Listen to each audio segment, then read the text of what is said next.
padi. Coba ditanya sama Bu Dina ya, siapakah yang menciptakan tanaman padi? Allah.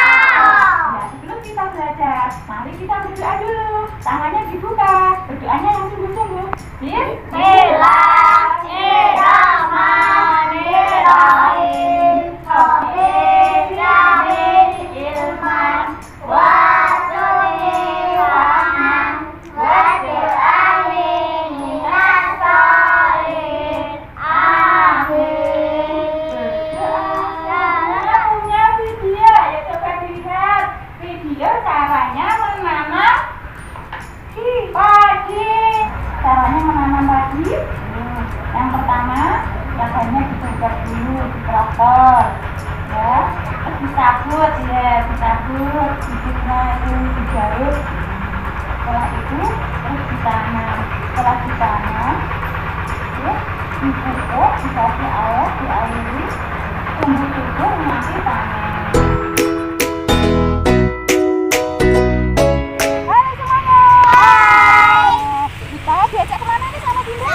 Oh ya, kira-kira bisa mau ngapain ya kita?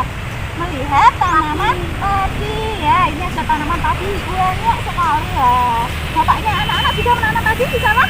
Iya, pintar sekali. Coba ditanya Bu Dina ya, siapa ya yang menciptakan padi ini? Allah. Terus yang menanam siapa di sawah ini? Pak Tani. Nanamnya di mana? Di sawah. Gimana caranya menanam? Ayo, yang pertama gimana? Menyiapkan sawahnya, lahannya, terus menyiapkan benihnya, disemaikan benihnya, terus setelah itu setelah tumbuh benihnya, terus dicabut, ditanam di sawah. Terus cara merawatnya gimana?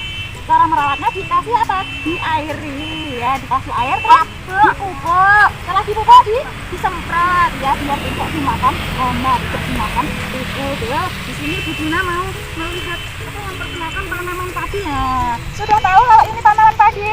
Ya. Bagian-bagiannya apa saja ya? Ada apa sayang? Akar. Kalau ini batangnya, ini apa sayang?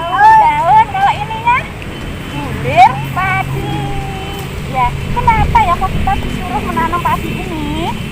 Untuk ya makan kita, makanan pokok Indonesia, diolah menjadi nasi untuk kita makan sehari-hari.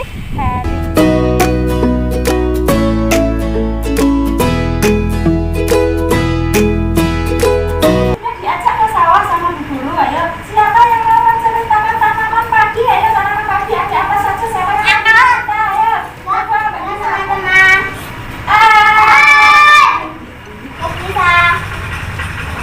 Aku mau cerita tentang tanaman padi. Akar, batang, dan daun.